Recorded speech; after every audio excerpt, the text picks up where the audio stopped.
정글 목구조 할 때 알아야 되는 것들에 대해서 뭐 부탁을 하셔가지고 여기 워낙 이재호 소장님이나 김도희 소장님 잘 아시는 분들이 계시고 저는 실제로 목구조를 접한 지는 한 5년 조금 된 것 같아요. 그리고 오픈한 지는 2년 반밖에 안 돼서 본격적으로 제가 보고 싶을 때 보거나 제가 계획하면서 시행착오 한 거는 경험이 되게 짧아서 되게 부끄럽습니다. 그래서 그 대신 모르시는 분들이 좀 있을 것 같아서 네, 관심 있어 얘기 궁금하신 거는 나중에 쫙 물어보시면 제가 책을 좀 많이 가져왔는데 다 의미가 없는 것 같습니다. 일단 구조를 하시려면 공부를 하셔야 되고요. 따로 나 마이크 마이크 내가 배우러 다니게. 공부를 하게 됩니다. 공부를 하시면 되죠. 알았어. 배우러 다니게. 머리 많이 끝이야? 그래서 공부를 하고 있는데 제가 공부한 얘기를 좀 하면 저는 책을 사서 봤고요. 그게 좀 부족해서 좀 목조 건축협회에 들어가서 구조 기준이라든가 이런 것들을 왜 필요한지, 왜 저런 걸 얘기하는지 좀 궁금해서 했고. 조금 전에 다시 공부하면서 그냥 파일을 달라고 그래. 아, 이거 받아보려야지. 이거 말고 그래 이거는 중요한 게 아니고요. 제가 중요하다고 생각하는 건 저는 서경화 소장님은 이걸 배웠고요. 저는 이걸 배웠습니다. 우드 유니버시티라고 캐나다 우드에서 캐나다 우드에서 주관을 하는 목조의 기본적인 내용, 우리가 목조의 재료의 성질, 이걸 어떻게 잘라서 어떻게 만들고 하는 것들의 기본적인 내용은 여기에서 4개월 동안 교육을 받고요, 토요일마다. 그리고 이거는 그 재료를 가지고 어떻게 구조 해석을 하는지에 대한 부분을 얘기하는 게 WDO입니다. 지금은 구조 설계가 나오면서 WB라고 해서 전단력, 횡력에 대한 부분을 교육하는 부분이 새로 추가됐습니다. 그래서 구조 설계 사무실에서는 여기서부터 요렇게 하는데 설계 쪽에서는 요거는 처음 접하는 사람은 좀 공부할 만 하는데 현장 몇 번 가보신 분들은 이건 사실은 필요가 없습니다. 책으로도 충분하고 구조에 관심 있으면 요 정도까지 하시면 현장 가서 목수한테 저거 좀 잘못된 것 같다. 저거 이렇게 시정하라 할 수 있을 정도 되려면 이걸 하시고 좀 믿을 만한 시공사라든가 그런 게 있으면 요 정도나 아니면은 책으로 공부하셔도 충분하다고 저는 생각을 합니다. 저는 제가 왜 이렇게 하고 싶은데 왜 이렇게 못하냐에 대한 거를 좀 아까 제일 처음에 자유롭기 위해서 그랬다고 하지만 잘 몰라서 현장 소장님하고 얘기하다가 결국에 현장 소장님도 빌더한테 현장에서 좀 부탁하는 입장이에요. 왜냐하면 빌더가 목조 주택을 짓는 데서는 거의 왕이거든요. 그 사람이 우리는 콘크리트 건물을 질 때는 좀 어떻게 보면 다 알고 있는 내용들이 다 이제 공유돼서 현장 소장도 알고 있고 목수들도 알고 있고 철근 배근 하시는 분도 어느 정도 알고 있고 도면대로 하는데 목구조는 우리가 모르고 현장 소장도 잘 모르는 걸 목수 마음대로 하는 경우가 되게 많았습니다. 그래서 공부를 하려고 했고요. 거기 가면 정태욱 이사님이 여기 설계 허용 응력 계산하는 법, 이게 이제 이게 응력에 대한 부분 좀 복잡한데 하여튼 구조에 대한 부분을 왜 구조 계산서가 어떻게 나오고 목구조는 그 구조 계산서에 허용 치수들을 얼마큼 주는지에 대해서 다 설명을 합니다. 구조를 그냥 공부를 해요. 생으로. 그래서 제가 학교 다니면서도 구조 교수님하고 사이가 안 좋았는데 여기에서도 좀 어려움이 있었습니다. 그 대신 제가 배운 건 이게 어떻게 흐름이 있겠구나라는 거를 그냥 배운 거라서 이걸 다 풀어놓는 데는 되게 부족합니다. 그리고 그거는 현장에서 좀 많이 배운 것도 있고 그걸 이론적으로 좀 안 맞는 부분도 있어서 그냥 제 나름대로 그냥 제가 정리하면서 진행하고 있습니다. 그래서 그리고 저는 5스타 다 위원이셔가지고 잘 알고 계시지만 5스타에서 정하는 KBC 코드, 그러니까 이따가 구조 기준에 대해서 뒷부분 제가 말씀드릴 건데 거기에 목구조는 어떻게 해야 된다고 다 돼 있어요. 그대로 시공하면 됩니다. 근데 이대로 시공하는 시공사는 전국에 한 군도 없습니다. 제가 자신 있게 말합니다. 한 군도 없어요. 한 군데도. 그렇게 하려면 콘크리트보다 훨씬 더 비싼 건물입니다. 그래서 4분 44분. 예, 그렇죠. 그래서 목조 주택을 여기 보시면 단열재 이렇게 들어가 있잖아요. 외벽에 모서리 벽하고 만나는 부분에 들어가 있는 이런 시공. 여기에 홀다운이 밑에서 올라와서 이걸 타이로 홀다운 두 개 스터드마다 이렇게 해달라는 구조에 써 있는 대로 그대로 시공하는 시공사를 찾기도 힘들고 그런 거를 보는 것도 공부를 해야 돼요. 그게 좀 내부는 모르죠. 예. 그래서 콘크리트보다 따로 공부를 해야 돼요. 결론은 그렇습니다. 그리고 구조 이제 여기에 철물 들어가 있는 이런 것들을 어떻게 하는지에 대해서 해야 되는데 그거보다 이제 기초적인 거 용어 뭐 이런 용어들이 있습니다. 애프터 있지 뭐 비임 이렇게 다 영어에서 들어온 걸 우리나라 용어로 바꿔 이 책을 보시면 이런 게 다 있고 현장 가면 이게 책대로는 아니더라도 좀 이렇게 다 비슷하게 이렇게 돼 있어요. 그리고 구조재나 뭐 이런 재료들의 평소에 저희가 보던 거랑 좀 틀린 것들은 기본적으로 공부를 하시면 되고 거기에 제일 힘들었던 게 피차하고 인지 저는 이게 좀 안 들어와요 아직도. 이게 12진법 자체가 이게 익숙치가 않고 근데 거의 얘기하는 건 다 피트하고 거의 다 인치로 얘기합니다. 다 현장에서는. 그래서 그걸 알아들으려면 조금 머릿속으로 들어와야 되고 그 단위 환산기를 항상 켜놓고 이렇게 하고 이게 조금 어려운 개념인데 요거는 이렇게 설계할 때 필요해서 하는데 2x4라는 재를 쓰고 벽은 2x6 장선은 2x12 지붕은 2x10 이렇게 몇 개 쓰는 딱 재료의 부재가 있는데 그 재료는 실제 2인치 4인치가 아닙니다. 그걸 여기 보면 요 내용 보면은 사면 대표를 하고 거기에서 수축하는 것까지 감안을 해서 나온 치수 38 곱하기 89mm 이 실제 치수는 더 이렇게 되는데 이게 이 자재의 치수고 설계할 때는 옛날 도면을 제가 찾아봤는데 이대로 부재를 그린 도면이 있는데 소수점이 막 소수점은 아니더라도 치수가 너무 이상해서 쓰기가 되게 힘들더라고요. 그래서 저희 사무실은 이렇게 쓰고 있습니다.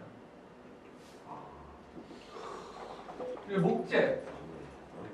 이제 목재는 등급이 있는데 넘버 1 등급은 한 번밖에 저도 못 봤고요. 다 넘버 2 이상이면 되고 그것도 이제 공부하면 다 나옵니다. 저희는 이제 SPF를 주로 소나무를 쓰신다고 보면 돼요. 왜 소나무냐면 제가 구조 이따 할 때 다시 말씀드릴게요. 현장 가서 이제 트리머라든가 이런 하는 기준들은 다 책에 나와 있습니다. 근데 요즘 경골 목구조에서 옛날에는 벽체로 다 졌는데 지금은 공학 목재를 쓰죠. 그래서 큰 스판도 가능합니다. 그런 것들에 대한 크기도 좀 알아야 되고요. 여기 그거 완전 얘가 가지고 있는 힘의 그 강도도 다 정해져 있습니다. 그래서 PSL이 들어가면 여기 이제 이렇게 장선들을 붙이면 그냥 끝나는 하고 OSB도 두 종류가 있습니다. 벽에 치는 거, 바닥에 치는 거, TNG라고 하죠. 이런 것들. 이게 이제 부재 사이즈를 왜 알아야 되냐면 PSL이랑 OSB랑 붙으면 이 밑에서 이렇게 붙었죠? 그럼 위에서 이걸 셀파 집어넣는 건데 이렇게 하면 이게 튀어 올라와서 이게 편하게 합니다. 근데 부재 위에를 판판하게 하고 OSB를 덮고 구조 PSL을 하고 하면 이렇게 되잖아요. 근데 이게 OSB가 위에 판에서는 다 한 판이어야 구조 계산할 때 한 판으로 계산합니다. 그래서 이렇게 끊기면 밑에서 블러킹을 대고 OSB를 잡아주고 OSB는 PSL에 꽂히는 이런 것들을 감시하는 사람이 5스타에서 인증위원으로 하시는 분들이 이런 걸 감시를 하는 거예요. 이렇게 했나? 저렇게 본 적이 없어요. 저래 잘 안 하잖아. 제 수축력이 날라가지고 뭐 TNG하고 제하고 수축력이 날라가지고 그래서 지금은 이걸 이제 플랫하게 하고 PS를 밑으로 내리죠. 그리고 철물을 알아야 됩니다. 목재는 이제 다 하셨죠? 다 공부하셨으니까 목재를 다 알았으니까 목재하고 연결하는 건 철물로 합니다.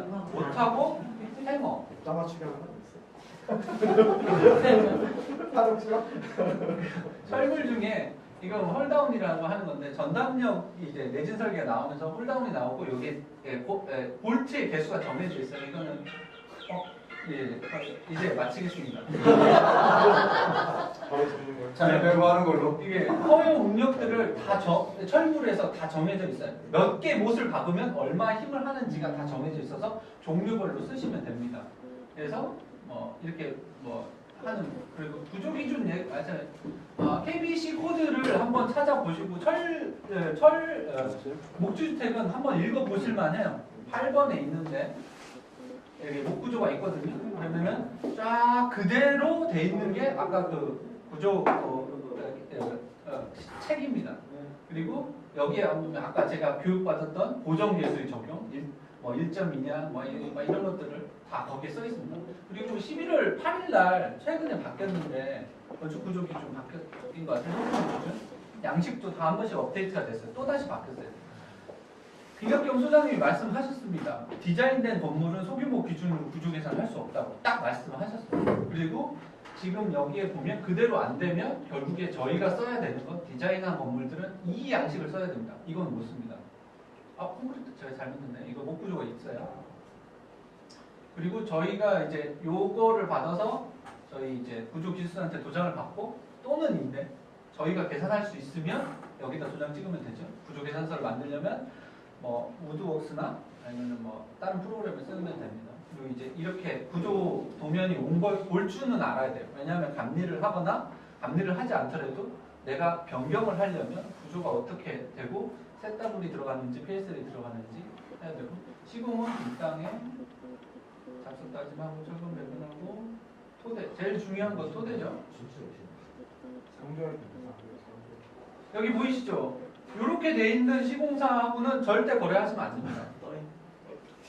네, 세기로 수평 이 홈페이지에 들어가면 평활도를 맞추기 위해서 레이저로 평활도를 맞췄습니다 하고 올렸어요. 자기네 홈페이지에 2015년에 세기로.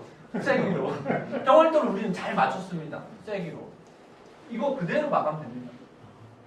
좀 우울하죠. 방통 치고 나서 일부 잘라 다 커팅하는데 이런 시공사를 만나면 안 되고요.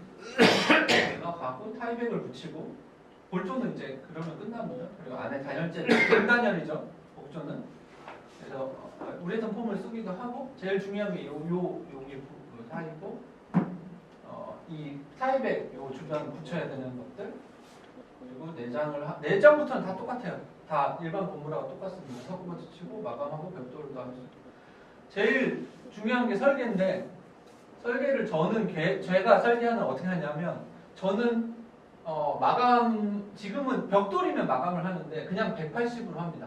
90에 90 중심선 기준으로 2x6라는 재료가 아까 140 다 기억하시죠? 140이라고 써 있었잖아요.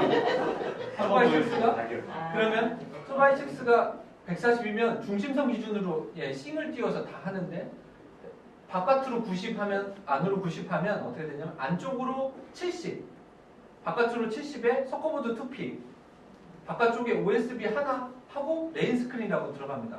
그것도 이제 그거는 좀 더 공부하시면 아시는데 저는 레인 스크린 안 쓰고 드레인 램 씁니다. 그리고 그거만큼의 여유 치수를 딱 하면 그냥 저는 이렇게 계획을 해요. 그리고 드레인 때 봤어. 검증 안 됐어.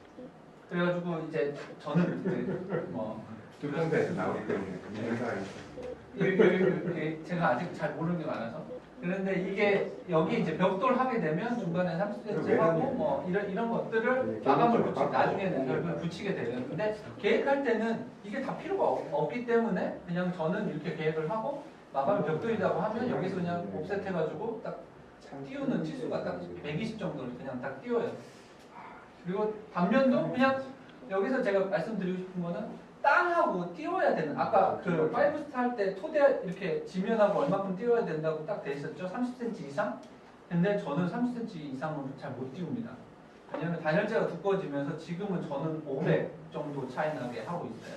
근데 단열재를 밑으로 내리는 거는 또 있고 중간에 이제 밑에도 놓고 위에도 놓고 하는 것들 이렇게 있는데 그거는 이제 시공사마다 설계사마다 다르게 하시면 되고 저는 치수를 3000으로 띄우고 2400 하면 600 정도 하면 그 천정에 에어컨이 딱 들어가는 사이즈가 됩니다. 그래서 기본 계획할 때는 저는 육식으로 하고 배관, 화장실 배관도 충분히 지나가고요. 이 정도로 계획을 하고 땅하고만 500 이상 띄워주고 그냥 여기 실링을 600 이거보다 더 타이트하게 하면 한 160 정도 딱 붙일 수가 있어요. 옛날에는 그렇게 많이 했어요. 근데 그렇게 안 하면 그렇게 하면 다 이제 타공을 해가지고 뚫어가지고 배관들이 지나가거나 에어컨 배관들이 지나가서 저는 지금 이제 그렇게 하고 있습니다. 그렇게 하면 이제 중단이 들어가고 여기 이제 오염되는 것 때문에 여기 하고 여기 단열재 하고 마감하는 거는 똑같고요. 여기 이제 림보드 들어오고 장선 지나가고 여기 이제 여유 공간 주고 헤더 이런 것들이 이제 구조적으로 어떻게 지어지는지를 아까 그 책에서 다 공부를 했으니까 도면에 그거를 다 이제 집어넣을 수 있잖아요. 그래서 집어를 넣는데 다 집어넣으면 도면 그리는데 제가 3D로 스케치업으로 구조 도면을 다 완성시켜 봤는데 그렇게 하면 진짜 좋습니다. 빔이랑 비슷해요. BIM이랑 비슷해요. 그러면 현장에서 골조 칠 때 어디서 전화 올지를 딱 알아요. 아 여기 할 때 문제 생기겠구나. 그래서 근데 이제 도면으로는 절대 안 되더라고요. 그래서 도면은 대충 그리고 저는 스케치업으로 구조 도면을 제가 구조를 이렇게 PSL 이렇게 하라고 시키고 그대로 받은 다음에 그거 좀 조정하고 치수 조정하는 거를 해보니까 조금 좀 이게 제가 다룰 수 있을 정도 됐는데 그 정도까지 공부하는 데는 좀 시간이 걸리니까 이제 그게 뭔지만 아는 정도면 될 것 같습니다. 그리고 이거는 최종적으로 다 좋아요. 그렇습니다. 구조 기준. 근데 아까 질문한 게 천장은 이제 별도로 치는 건데 밑에 배관 가게 하기 위해서 네. 공사비 올라갈 텐데.